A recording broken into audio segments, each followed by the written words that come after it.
fire at 47 West Elm Street. When the first companies arrived, they had heavy smoke and fire on floors 3 and 4, with the fire rapidly extending in through the cockloft area. Their initial attack was to get a couple of large 2.5-inch lines up the front stairs. They were attacking the fire on the 3rd floor. The fire was rapidly extending above their heads.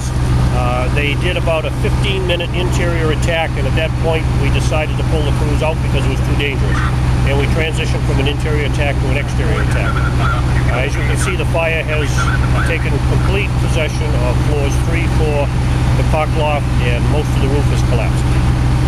Tell me about when the roof went down. I know you guys, it came down. Was there anybody inside when that happened? Tell me about that. Or would you be better off to tell me about that? Crews were definitely inside at that time. So that was the main key factor that we noticed to get those crews outside. Can you describe what happened? So you guys were fighting the fire, and then take me through what happened. Crews were in there making a good advance on the fire at that time. And then when the ceiling came down and the roof collapsed on the floor, that was the point where we pulled the guys out. Okay. And this was a very aggressive fire. Absolutely. Talk about that. It had quite a head start before we even got here. Yeah. Any idea what started this, or? No idea at this time. It'll be under investigation. And how about the building? A total loss? That'll be hard to Yeah, judge. right now it's going to be substantial. There's a lot of damage to the building. Now, tell me about the building. It's businesses, no one was inside. What can you tell The me? building is about 100 years old. It's been used traditionally for years as offices and commercial space. There should be nobody living in the building. We don't anticipate anybody was in the building at the time of the fire. We won't be able to determine that until we actually do a search of the building.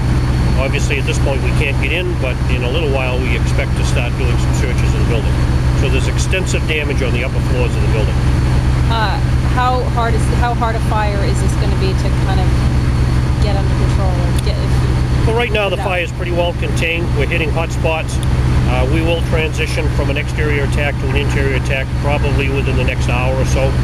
Once the fire investigation people get into the building, we'll start looking for an area of origin and cause.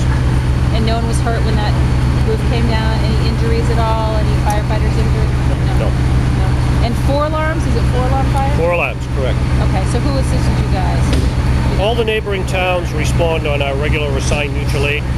We have numerous mutual aid companies that are assisting at the fire, and the stations are all covered by mutual aid companies.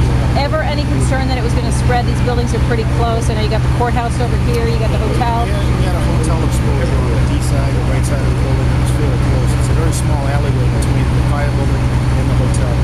So we did protect that hotel as well. Did they evacuate it all? I know people are going in there. That side of the hotel was evacuated. That's on 4 floors. Okay. Can you say and spell your name again for me? Tim